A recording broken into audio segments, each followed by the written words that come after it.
Kim Allohdan qo'rqsa, alamini olmaydi. Birovda alamingiz qolib ketib, alamingizni olaman deb yuribsizmi? Allohdan qo'rquv kam yoki yo'q. Hazrat Umarning gapini qarang. Kim Allohdan qo'rqsa, lam yashfi g'ayzahu. G'ayz deb achchig'ini aytadi. Achchig'ini qondirish shuni aytiblar. Lam yashfi. Ya'ni kishi achchig'ini qondirishi, ya'ni achchig'ini bosishi, birovdan alamini olib. Biz tilimizda aytganda alamini olishda u. Kimiki Allohdan qo'rqsa, alamini olmaydi birovdan. O'chini olmaydi.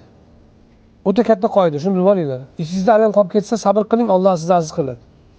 Qolib ketaveramanmi demang, qolaveringlar, Alloh sizni aziz qiladi. O'sha haqorat qilganlar Alloh sizni g'olib, albatta g'olib qiladi. Rasululloh qasam ichib aytganlar bu.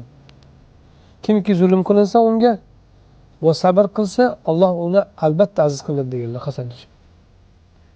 Birov sizga aziyat berdimi, sabr qiling, albatta Alloh sizni undan aziz qiladi, albatta.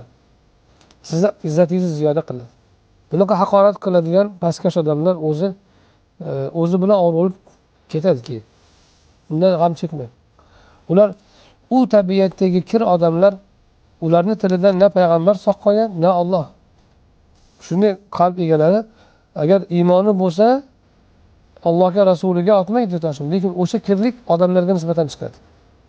Lekin o'sha kirlik, o'sha tabiat bilan, o'sha axloq bilan iymon yo'q bo'lsa, Alloh va rasuliga ham o'tadi.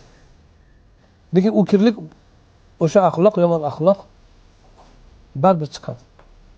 Zohir musulmon bo'lsa ham, musulmonga nisbatan haqorat bo'lib bo'lsa ham chiqadi.